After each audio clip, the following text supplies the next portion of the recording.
Hi, I'm Tyson Franklin, and welcome to this week's episode of the Podiatry Legends podcast. With me today is a podiatrist from South Australia. It is Estelle Humphris, and we're going to talk about biomechanics. We're going to talk about gait. This is going to be a very interesting conversation. But first, we're going to say a big hello to Estelle. So how are you doing today? Hi, Tyson. I'm very well, thank you. Excited to be here. It is, I'm always curious. Are you nervous? Yes and no.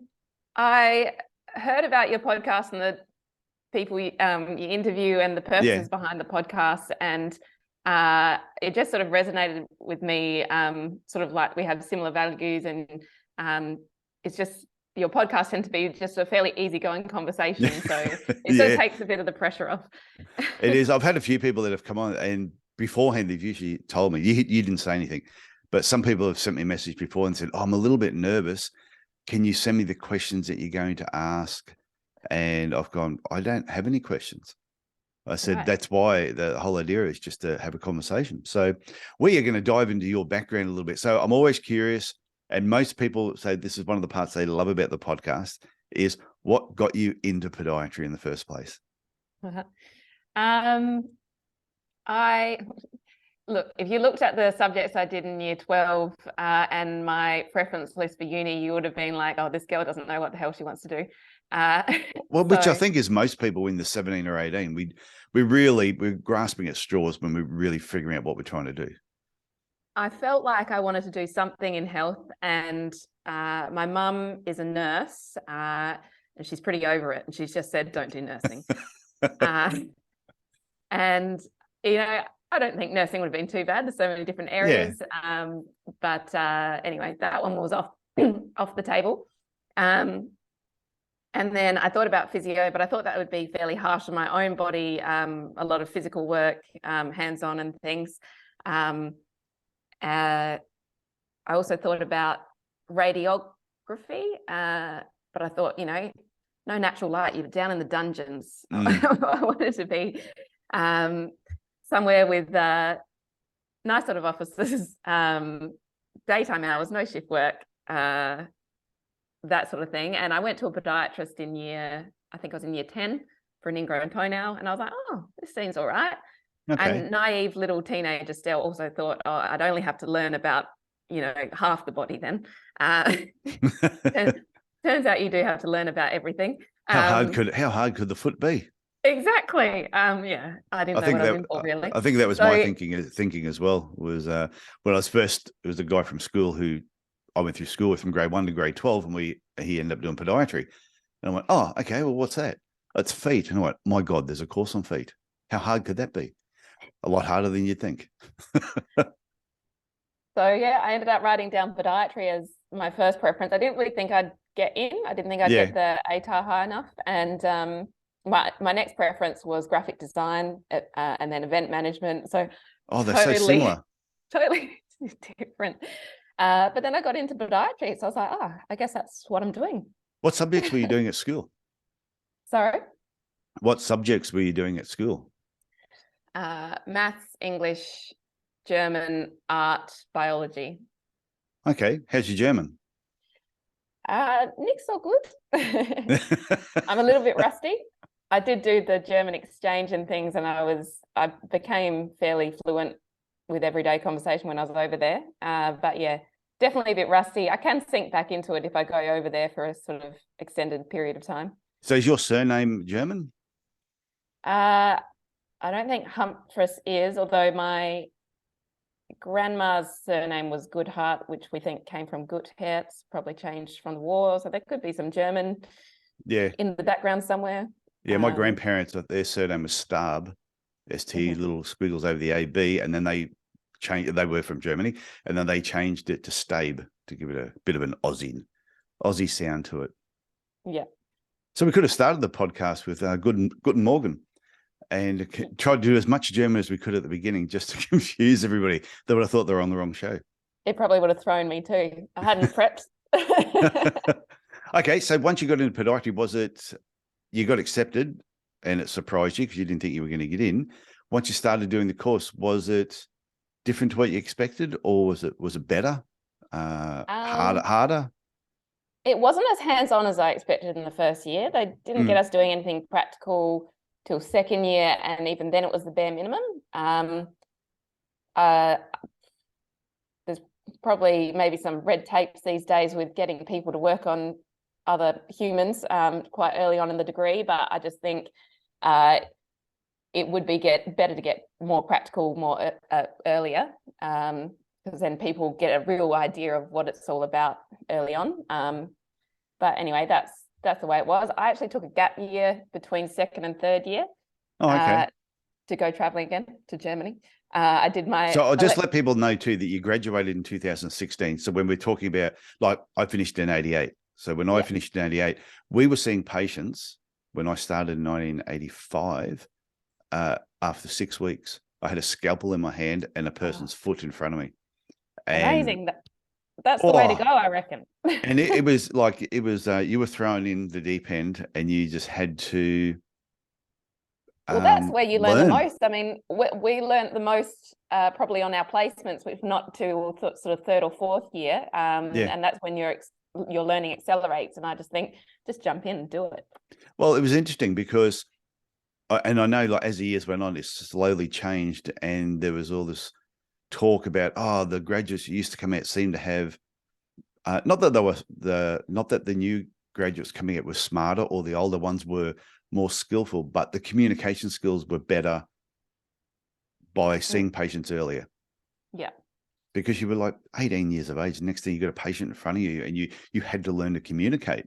So I think that's a skill that could be improved upon, I think, earlier on in the course. For sure. So anyway, you had a gap year between your second and third year, went to Germany and partied.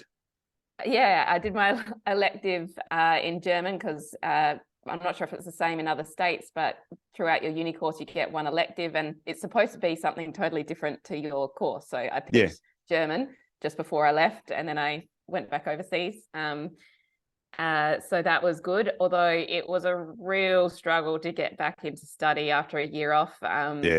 To the point where the course coordinator actually called me into her office. She said, Estelle, what's happening? You've gone from one of the top students and now you're sort of scraping through.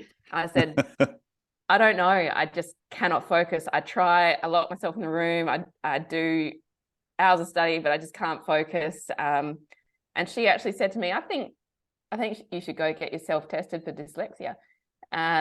So I did. And actually throughout my schooling, I had complained to teachers at various levels, like, I'm really slow at reading. The other kids pay me out because I'm so slow. Takes me 12 minutes to read a novel page. I'm trying to read the English novel and trying to do the work. And there's the bloody boys in the back row who are, obviously not reading the book just because they don't want to, but I'm trying here and I'm screaming out for help. So yeah, anyway, middle of my uni degree, I went and got tested and I had dyslexia. So, I didn't realize that I'd been working so much harder than everyone else throughout my education to try and get the grades that I wanted. And no one suspected it because I got good grades because I don't like failure. I like to do well. So I just pushed myself that bit harder. So once you had that diagnosis that you had dyslexia, how did your study then change to be able to work with that easier? It was good to know. It was a relief. Like, I felt like there's something different about me all this time. Yeah. But sadly, it was so far through my degree that my last lot of written exams were coming up in the next few weeks or something, and I didn't have time to learn study techniques to then implement them. I was like, I've just got to get through this. So I never probably worked on it.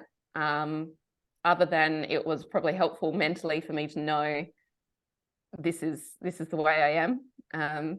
Yeah. I think there's a lot of people that have gone through that. I struggle with exactly the same sort of thing. You read something and it just wouldn't sit. Show me how to do something. Like if I watched a nail surgery and then I could write 2 or 3 pages describing exactly what happened, step by step, almost like I was watching a video and describing it. But to actually read it and then try and recall what I read, I would used to find really hard as well. So I think there's a lot of people that struggle different ways trying to learn things. But once you find your way, so what ended up happening? Did you get through that year, the third year? I did. I think I somehow found ways to pick myself up. And maybe although I didn't look into or get help with my learning, I sort of found ways to recognize my weaknesses in study and how to maybe structure that better with the knowledge that I had that condition. So. Okay, what happened in fourth year? Did you start changing some of your techniques and things started to improve? Well, things started to get more practical. And true, yes. That was the main thing. And just going on placements, particularly the country placement that I did in Port Augusta, and I had a great mentor on that placement, and the other podiatrists were fun, and I really got along with that team. And yeah, I learned from hands-on like you. And talking through things and everything and demonstrations and things like that. So that's just the way I take things in. Okay, you didn't know we were going to talk about this, did you? No. I'm trying to remember back now. It seems like a long time ago. And this is why, like, we could have dove straight in and talked about biomechanics and gait. And that would have been a really, really interesting conversation. But I think there'd be people listening to what you just went through. And there will be students, because I get so many students that send me emails, tell me they listen to this show, and this podcast has kept them in podiatry. Oh, there you go. That's amazing. Because there will be someone who's listening to what you just said then, and I can relate to what you were talking about. And I know a number of other podiatrists that have had dyslexia as well. Yeah. But most of them were diagnosed a lot earlier. Yeah. They knew it way before they got to podiatry. So you did really well. Yeah, well, that's also the thing about being a student. You feel sort of alone, and if all these emotions you're feeling throughout your studies are normal, like, am I behind my peers? Am I okay at this? Do I know enough when I get out? All those insecure questions. At the end of the day, it's all normal. And you're going to go through phases of like, oh my God, why did I get myself into this course? And so you go through waves of emotions throughout your degree, depending on the stress levels of the course or the subjects that you're doing at the time. There's certainly a few subjects in there or topics that you think this is not relevant for when I get out, and you just got to do it. Yeah, it's true. There's a lot of subjects like that. I was going to tell my daughter, because my daughter's going to start university next year. And I said, yeah, we did a couple of subjects that you sit back now and you go, I've never applied it. I've never used it. But I still think it's just one of those things that it's just to open your mind. Yeah. Like I said, we didn't have an elective when we went through. We were just told what we were learning. You're doing this. So yeah, it was a little bit different. I don't know what I would have chosen anyway. Maybe a language, then you can go traveling. Yeah, true. So once you got out of uni, so you got through uni, you did the practical part, you figured out why you struggled learning. Once you graduated, how have you coped with it since then? I tend to not commit myself to conferences, because I know it's a lot of lectures at once, and so part of my dyslexia is audio processing delay, and I'll be listening to one part of the lecture and I'll lose track, and then I lose focus and everything. So for PDs and things, I prefer things that are recorded, so I pause, write notes, take a moment, take it in, play again, that sort of thing. Also, I know I learn from chatting through things. So I've just gotten more confident at asking questions from other podiatrists, senior mentors and things, learning from their experiences, and not being afraid to ask questions. So did you say if you hadn't done podiatry, you'd have done graphic design? Yeah. So did you say you did art at school? Did you do that in grade 12? You did. So there was probably a bit of a tip there too, that because art is very practical. Yeah. And I did drawing things. Art practical as opposed to the art theory subject. So from then on, I knew I wanted the more practical end. Yeah. So yeah, because I was actually thinking about being an art teacher because I did art all the way through as well. Oh, there you go. And yeah, and I was really tossing up being an art teacher, wasn't sure. And then my brother talked me out of it. Yeah. Oh, wow. Do you still do a bit of art? Yes and no. It depends. It's one of those things. I'm creative. So if I could go back now, I just loved creating something, which is probably why I wrote the book, which is why I do the podcast. Like doing the interviews, I really enjoy sitting down, doing the editing and putting it together. Yeah. I get a real buzz out of the finished product. Same. When I was 40, I decided I want to learn how to play the guitar. So I Yeah. didn't know how to play. It would just look like something that would be cool to learn. So yeah, I've been doing that for the last 16 years. So yeah, I think when you have that creative side of you, you will always use it. And when I had the podiatry clinic, I brought that whole creativity into how I ran my practice. Yeah. Yeah, that's great. And that, I think, stimulates creativity throughout your practice. Then other people will be motivated to be creative, perhaps. Well, they even come up with systems and drawing it all out and how it actually looks. I used to write it as a visual first on how the system is going to look, and then I would start writing the notes and everything. But I had to have the visual concept first. Yeah. Yeah. To see the patient move through. So once let's move back onto you. It's not about me. No, I'm enjoying it. So once you graduated, where did you start working? I actually went country. So I went back to the place that I did my placement. And so in country health, a lot of the job was wound care and things, which is what I wanted. That's what I thought I wanted to do. I found that interesting. I loved the fact that, you can be part of healing something that looks like an absolute mess on the foot. I know you don't like wounds. Everybody knows that. I should get a shirt done that says I don't like wounds. So yeah, and as I said before, my mentor from placement was really great, and the team there was really great. Sadly, 3 months into my time there, my mentor moved interstate, and as did one of the other podiatrists, and I was actually the only podiatrist at that site. Oh, right. As a new grad. Was this a private practice or was it a government job? Government. Oh, government. Okay. So yeah, I was doing outreach sites and we had a high volume of wound care clients there. It was a lot for one person. I did have a mentor from another site, but yeah, it's not the same as having someone in the room with you when you're trying to ask clinical questions. Yeah. It's just not the same. I lost a lot of confidence, and yeah, I just was not in a happy place, feeling so alone in that big site. I did stick it out to the end of the year, and then I ended up finding my way back to Adelaide, because I just thought that I can't keep going. I can't keep being the only podiatrist. They kept trying to hire, and there was just no one coming. There was no end in sight. Yeah, it would be. I think it would be hard. Like I know a number of podiatrists that when they graduated, a number went into community health and government type work, and some thrived on it. But I think it's really important that there's other podiatrists there, that it's a sort of team environment, so you can sort of feed off of each other. Exactly.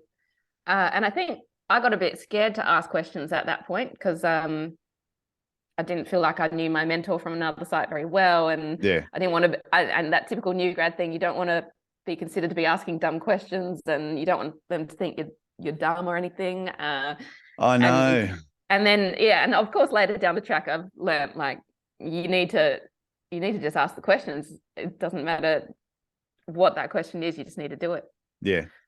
So once you you left there, went back to Adelaide itself. What time period is that? Was that a year, 2 years, or? It was 11 months I spent in country health, and then a friend of mine was working down in Adelaide at a clinic that did home visits, nursing homes, bit of regular clinic as well, and she basically put a good word in for me. And got me a job. it was a good foot in the door back to Adelaide, so to speak. Yeah. And yeah, actually, it was the same place that Joe Keane was working at. You interviewed him on the podcast a few times. It's how I heard about your podcast, actually. So we've crossed paths a few times throughout our careers. So we were doing that job together, but it turned out to be a lot of home visits and nursing homes and not much clinic work. So I felt like I was losing my skills in other areas, because my first job was all wound care. My next job was all nail cutting. I was like, I don't remember how to do biomechanics or pediatrics, or, there's so many other things, and I'm just not getting that variety. I also say use it or lose it. Yeah, absolutely. Yeah, and it's true. I think if you're not using those skills, then you're going to lose those skills. But I also think if you're a new graduate and you're in a job where you might be doing wounds or nail cutting, it's still up to you to go and learn to maintain your skills. You've got to probably just do it in your own spare time if you're not being exposed to it at work. Yeah. And it's tricky then, because I need to be exposed to those clients. I need to just do it. If I'm, being that practical learner, I like to just be shoved in the gate, in the deep end. So what happened? What was the progression? How did, because I know, because we're going to talk about gait and biomechanics and the gait movement, something that you've created.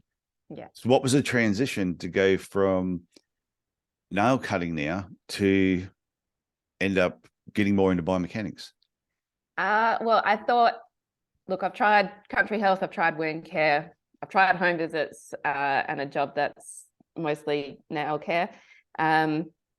If I try one more job in a private clinic, no home visits, no nursing homes, more biomechanics, if I am still feeling disheartened by the profession, I'll throw the towel in. So I was sort of at, like, this is my last try. There wasn't many jobs going at the time that I applied. I think I applied for 3. Had a phone interview with one, had an observation day with one, and then had an interview with the one that I got. So the interview that went well was with the AC Podiatry. Andrea Costello is the owner of that, and he's very passionate about biomechanics. The interview was interesting. I remember his last question that he asked me was, and why should we hire you? And I said, because I'm so ready. I was like, just give me change. Just give me something to work with here. And I did mention to him, I was like, look, it's been 18 months since I was out of uni, and I think I've prescribed 2 orthotics in that time. Like in country health, we had orthotists to do that.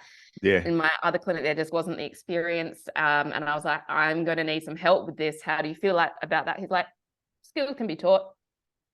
And it was simple as that. And it's true. So from then on, I just put my hand up for every question, and he was just very easygoing. He loves to talk, so he was more than happy to go through things. And I just started creating like this little wealth of knowledge in my head, like just pulling all these bits of information and trying things on clients, which is how you learn. So while you were doing this, while you were learning like hands-on and having the patience, were you taking down your own notes and drawing diagrams to remind yourself on what you were learning as you're going through the process? I did do notes. If he did a bit of a PD session on a topic, I'd write my own notes and I'd come back to them. If I had a client, I'm like, oh, this client has a limb length difference, I'm going to go back and read my notes on that, or whatever. Most of the hands-on stuff, I would just make sure that I then implemented them the next day in clinic and just keep doing it, so you don't forget it. Yeah. Okay. Yeah. So how many years you been there for now? 4, just gone 4 years with AC Podiatry. Okay. Yeah. So you went through, when did you feel, how many years did you feel that, okay, I think I'm starting to get my head around this now? Yeah, I love that question, because you get so much imposter syndrome for the first few years. Yeah.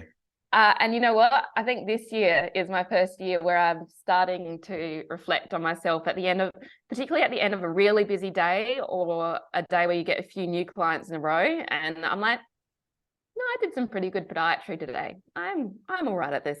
So I've sort of said that to myself a few times in the last year. So it's taken that long. Yeah, I think it's important to do that though, because like you said, the whole imposter thing, you can be in a room with podiatrists who've been out, say, 10, 15 years, and you might hear them talking about concepts and they're throwing out big terms, and you might be sitting there going, like, I assume you struggled saying really big, long, like reading really long words as well, like some of the anatomical words. I still, right up until selling my practice, I still had anatomy charts on my wall in one particular area because I could not remember the name of anything.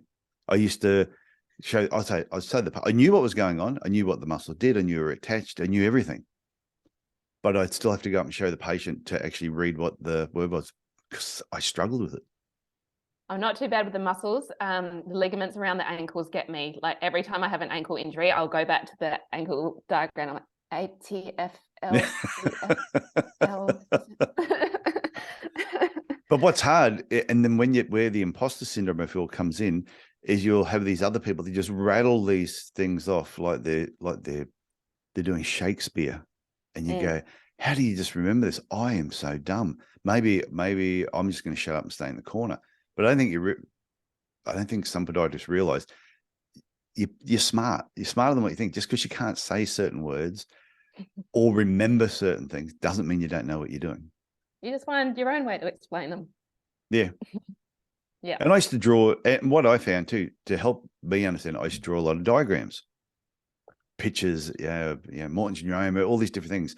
So, but these diagrams I adapted in a way to help me understand, which then became really easy for me to explain them to patients. Yeah. So my education towards patients was probably way above what other people were basically doing, because I adapted it. Yeah, no, that's great to have those visuals. I should probably do that a little bit more often. I do it from time to time. Neuromas is definitely one I draw on paper for people. Yeah, and even the diagrams, they don't have to be totally accurate. They just got to make sense. Yeah. Because I remember a new graduate, and I used to have this training program where I could take a new graduate, and within 3 months, I could have them performing at the same level as someone that had been with me for 5 or 7 years. It was real. I mean, I said to them, you will see more biomechanical patients in your first 3 months than the people you graduated with will probably see in 2 years. I said, you were just going to get inundated with this stuff, but it is going to be fun. It's going to be intense, but it's going to be a lot of fun. Yeah. And those that survived have all gone on and done really, really well. Yeah. And I think it's just believing in yourself. And if you're not getting the knowledge in one place, wherever you're working, like I said, it's up to you to go and learn more. Yeah. You know, something that a little bit of a mantra in my head or something, I guess, that I used to have was, I know enough to get through the first consult. You know, that initial consult, I'd always get anxiety with new clients because you don't know what's coming through your door. It's very unhelpful on the new patient form when they say reason for visit, sore foot. Cool. Could be anything. So you don't know what's coming through the door, and that would create some anxiety. But I realized that I've got enough tools in my kit to get through the first appointment. If there's something I'm not sure about, I don't have to answer that question for them. I can tell them, okay, we're going to try this, this, and this today. We're going to see how you respond. And then at the next appointment, I know I will have had time to do a little bit of research and looking into what's going on and had time to process the problem. That is really, really good advice for every new graduate, because they do have enough tools in the toolbox for that initial visit. Yeah. You don't have to have all the answers. Yeah, you don't have to have all the answers right there and then. But I think some new graduates, they try and give everything to the patient on that first visit. Every bit of knowledge they've dumped on the patient. The patient walks out like, my God, I can't remember a thing. They just kept going. Whereas I think you're right. You know enough Just get the information and give yourself some time to think. And that's, yes, so true. Because I used to go overtime with my new clients back in the day. And I've obviously learned to tweak that. And also you learn to read the client, if they're a real talker or something, or if they're getting stuck on one thing and they've said a few things to you, or you've noticed something in their gait or on their foot or something. And it's like, oh, I need to talk to them about it. But sometimes there's not enough time in the whole appointment. So it's like, give a summary at the end. Okay, this is what we've started on today. I've noticed this. We're going to have a look into that next time. You don't have to do it all. And if you do try and do it all, you overwhelm the client. You're going to get less compliance because they're not going to remember all the things you told them. And yeah, you just need to take a step back, calm down. Less is more. Yeah, absolutely. Pretty much, less is more. That was one of the things I'd always tell a new graduate when they came and work with us. I'd say, this is what you this is what you say on the first consultation. This, and this, and they go, oh, well, what about footwear? I go, no. We're not going to talk about footwear. Or what about all these? No, we're not doing that yet. Oh, but what about this? Just settle down. No, do that one on the next visit. I said, and just as they come back, just keep drip feeding them the information. I said, because you try and give them everything at once. I said, you're going to kill them with kindness. Yeah. They try and overhelp them. Yeah. So, and look, I'm still guilty of doing that from time to time, but we can all get carried away. But yeah, it's you've almost got to discipline yourself to calm down. Well, I actually had a sheet that I followed that even the people at work with, we had a treatment sheet. Okay, and this is what you do on the first visit, and you do nothing else. Just go through, unless there's something really obscure that you have to mention something else, then mention something else, but stick to the basics on the first one, and then let's complicate things as the visits go on if we need to. And like you said, it's also reading the patient. Where are they from? If they've traveled 4 hours to come and see us, then yes, maybe you need to talk a little bit more, but majority of the times you can just stick to a simple plan. Yeah, absolutely. So how did you move into the gait movement, which is what you're kicking off at the moment? It's an online course. Absolutely. How did this all start? Basically because I felt gait analysis was not my strong suit at all coming out of uni. And then my following 2 jobs didn't offer much opportunity to improve it. And so by the time I got to my 3rd job, I was like, I don't know what I'm looking at. And I did ask a few mentors for help along the way. And I think they were just overwhelmed by being asked for help in gait analysis, because where do you even start with that? It's such a broad topic. And they don't have the time to go through. You can't just do that in a 20-minute mentoring session or a 30-minute session. It's just too broad. And they would say, go and watch people walk at your local shopping mall, or just watch every client come in through the doors and watch them walk down the hallway, and you'll just slowly pick things up. You just pick things up with experience. And I'm like, yeah, I've been doing that. And I look at this person walk and I see they're doing this thing or they're doing that thing, and I don't know how to describe it, or I do know how to describe it, but I don't know why it's happening or where it's coming from or what muscles it's affecting, what muscles are being overloaded, all those questions, and then how to break it down simply. So I realized just asking someone for help on that is just too big a question to ask. So instead, I started filming each client. I had walk down the hallway, and then the ones that were a bit trickier or more complicated biomechanically, I would share them at our weekly pod meeting. I'd ask Andrea's advice, and he's very good at talking through biomechanics and what's loading what. And again, I just started pulling all this information in my head, and I was like just storing it all up. And then I just felt, if I felt this way, there must be others that felt this way. And guaranteed. I'm very much a person, if I see a problem, I want to fix it so it doesn't happen again. And I'm like that at work too. So if I see a system not working, I'm like, right, well, let's fix that so it doesn't happen next time. It's true what you say though, because anyone who's listening to this, if they've had some issue themselves in a particular area, podiatry, regardless whether it's biomechanics or something else, you're not alone. Yeah. Whatever problem you're facing, there's somebody else who is either facing the same problem or has faced it in the past. It's just something that they don't openly admit. 100%.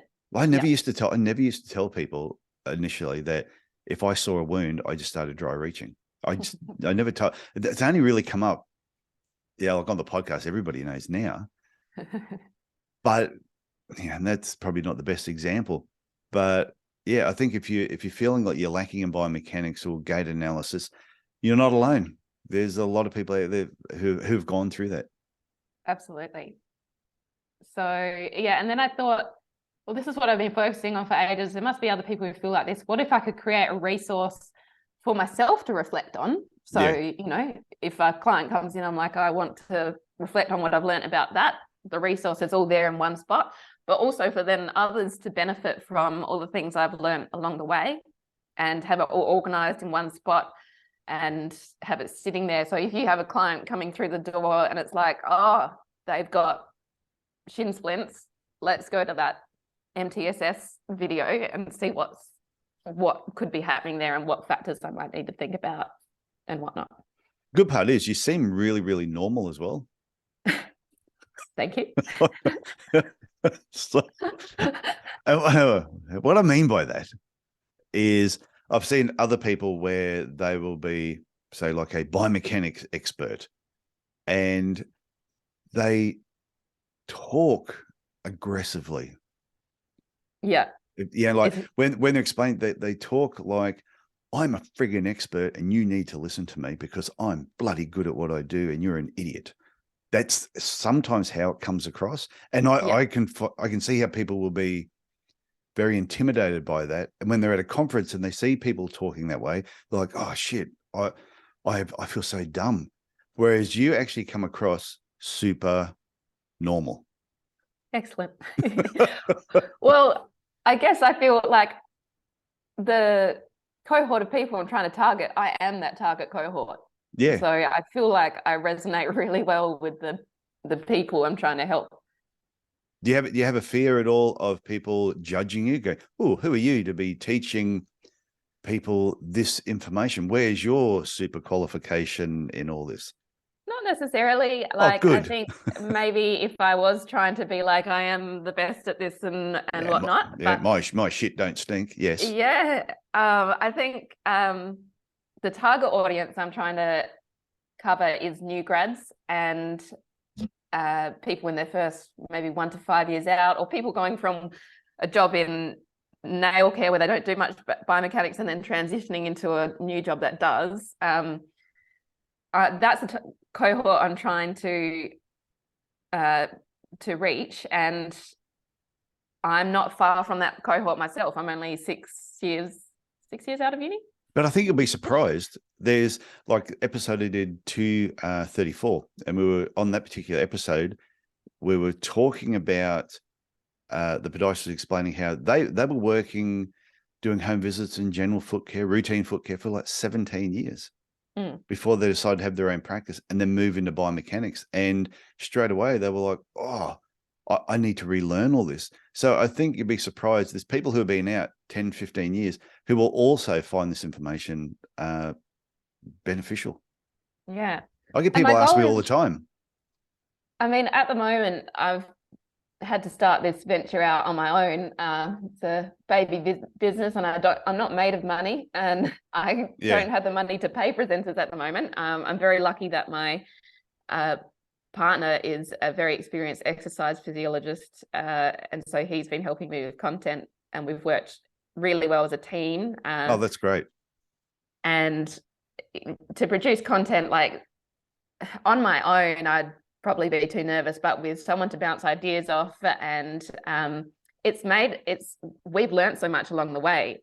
So things we've discussed of how he does things clinically, how I do things clinically. If there's a difference, we think, well, why is there a difference? And we look into the research and things. I get him to do the reading.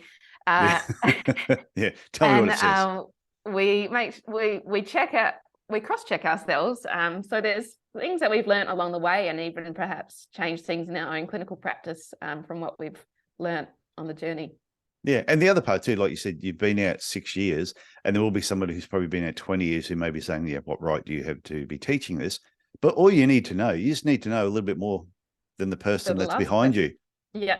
Yep. And that person that's behind you will actually really want to talk to you, probably more than someone who's been out for 20, 30 years, who is talking way above. Because sometimes I think when you've been out too long, and I'm not saying, I know there's a lot of people who've been out for a long time like I have that can still talk normally, but sometimes it's hard to remember what it was like when you were a graduate and when you were first coming out. I still remember because I was so scared. I just lived in fear. every year I just was like, oh, am I going to get caught out that I don't know what I'm doing? Yeah. And I was terrified. I was absolutely terrified, not with my patients. I was terrified of the profession would find out I don't know what I'm doing. And then as the years went on, even though I'm fixing people, treated people, getting great results, even 28 years into it, I'm still going, oh, I wonder if anyone's going to figure out I don't feel like I know what I'm doing. But you did. Yeah, you do. Yeah, you got to back yourself. You got to learn to back yourself, and it's one of the hardest things. Yeah, but I think we need more and more people who have done it going back and teaching. Just whether it's online courses or just something, they just need to be giving back, and they need to not be judged by people who have been out longer, who may have more experience. You just got to accept everyone's going to learn differently. Same way you had to learn differently just with dyslexia. Yeah, absolutely. So how do people find out more about the courses that you're putting together?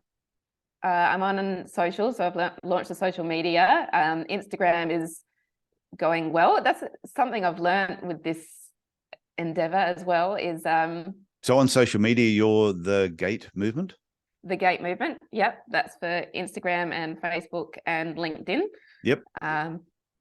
But it's interesting though. I obviously excel at Instagram because that's sort of taken off more than the other two, and it's just interesting what you're good at. Some businesses are better on Facebook or better on LinkedIn or whatnot, but Instagram seems to be my little space at the moment. Well, but it's a different platform because like LinkedIn, for example, is business orientated type conversations. Yeah. Facebook and Instagram, even though, they go together, they are different. Yeah. And Instagram seems to be a great visual platform at the moment. Everyone seems to be on that and enjoying scrolling through that more. So I've just been working with that. So, and a website, have you got a website set up? Yeah. So thegaitmovement.com.au. And I've got my email address on the contact page. If anyone wants to contact me, ask questions, let me know any glitches on the website. Well, it is one of those things. It's going to be, and I think you'd be open to suggestions too. If people are doing the course and they go, oh, I would like to know a bit more about this, or can you add this? I suppose as you're learning as well, because you're still on that path of learning yourself, you're going to keep adding more information on there. Absolutely. Totally open to all feedback. Also looking for more presenters. So the goal of this was to have a variety of really experienced presenters and clinicians who'd learned from experience over the years and sharing their sort of little pearls of wisdom. Yeah. And as I said, I haven't been able to pay anyone for it at the moment, but I hope once the website gets up, the first goal is to be able to pay presenters for their time so that we can have some more quality content on there. So if you support the product, you're supporting the product to become better. No, that's good. So, and are you going down the path of like even teaching like more padding and strapping type techniques and how you would use that with? We do have a taping module, which might evolve over time. There's only 3 videos on there at the moment. So we do mention taping a bit. So far, we're only filming the foundations course, which is sort of going back to basics, talking about functional anatomy versus textbook. I found at uni it was very focused on the non-weight bearing function of muscles, even though most injuries happen in weight bearing, and the functions of muscles change when you're in weight bearing. So it's all just going back to basics and teasing everything out in this course. And we mentioned tape a couple of times, so I've done a taping module, but good. I think we'll focus more on that a bit more once we tackle sort of biomechanical conditions and how characteristics and gait can affect those conditions. Yeah, and I even think for employers, if you've got a new graduate, that maybe they should take a look at these courses as well and pay for their staff to actually do it, just to keep their skills up. Because I did a podcast episode a while back called Understanding Biomechanics, or using guitar chords to understand biomechanics. I don't know if you heard that episode at all. I had somebody who who's a professional guitar player, who is now a podiatrist, who reached out to me and said they loved that episode. So I want to get them on, and we're going to do an episode together. I'm going to listen to that episode. My partner has just started learning the guitar, and obviously he's an exercise physiologist too, so that might be up his alley. Well, what I was trying to explain in that is when we all come out from podiatry, we understand the basics. So it's like playing the guitar. You might know an A chord, you might know a D chord, a C chord, a G chord. So you know all the basic chords. Mm-hmm. Now, if you said to someone who knows how to do those chords and get their fingers in the right pattern, okay, now play me Stairway to Heaven. They'll go, oh, hang on.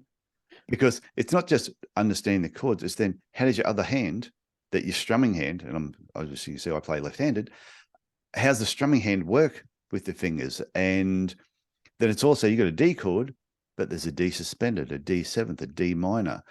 There's all these variations of that D chord. So when you graduate, you know what a D chord is, but you don't yet know how to play music. Just because you know the chords, it's experience that teaches you how to put those chords together to play music. And the more you do it, the better you get. That's sort of what that episode's all about. Yeah, and then it's putting it together. And then it's also, you might know how to play a guitar, but then just one person in a guitar is not a band. Yeah. So it's then when you're working with a team that you then start creating a band. And then taking it one level further, when you become the business owner, you're like the manager of the band. Yeah. No, I love that. I'm going to take that analogy to my team. But it's have a listen to that episode, because it was one, I think I actually played the guitar on there too, poorly, but that's all right. It was probably about take 20 to actually just get it to that level. So, but yeah, I think what you're doing is great. Thank you very much. Yeah, it's allowed me to have my creativity side flourish a little bit. Yeah, it's my little project. Well, like I said, most of the people I know that have had a bit of an arty-farty background, like ourselves, tend to be the ones in the profession that tend to create a lot of things as well. And that's what I love, like the background of your podcast. You always say at the start that it's the podcast to make you think differently about podiatry. And yeah, you can do so many different things. I mean, in clinic ourselves, we do such a broad spectrum of treatments, and we see such a broad spectrum of clients. So yeah, if you just think outside the box a little bit, you can there's so many things you can do. So this is what I've chosen. Well, because I say the podcast is designed to help you feel, see, and think differently about podiatry. Yeah. And it is, because some people feel bad about podiatry. Especially when I hear people say, I wasn't smart enough to do whatever it was that they were thinking of doing. I'm going, scores to get into courses is not about you're not being smart enough to do it. You just didn't get into it. Yeah. But I think people just got to embrace what we do. There's so much variety in what we do. There's so many aspects. And I can see in 20 years' time when we will all be podiatry, we branched out into so many little areas that people will really niche down into certain parts of podiatry and just excel. Yeah. Yeah. So have you got any parting words to wrap up? Have you got a final tip? I normally ask people, give me a final tip before we wrap up. And I never warn anybody that I'm going to ask them. I should have known this was coming. I've heard you do this before. I know. And everybody, I should have prepared. Everybody panics. And what's funny is usually if there's too long a pause, I edit it on the podcast. but I leave it on the video, and on the video, sometimes people just sit there and it's just silence for this long period of time. So now I've given you time to think. There we go. Well, I think there was a few things that I said through the podcast. I think my biggest bit of advice is don't be scared to ask questions and know that you're not alone. I think that's a great tip. It's good advice. And I think it's a fitting way to finish up. So, Estelle, I want to thank you for coming on the Podiatry Legends podcast, sharing your story, which we dug deeper than you probably expected. And which is why I enjoy doing this. I love getting to know people, a bit more about them. And I think everybody's story will relate to somebody else that's in podiatry. And you've probably just helped a ton of other podiatrists coming through. So thank you very much. I hope so. That's my goal. So thank you. Thank you so much, Dyson. Thanks for having me.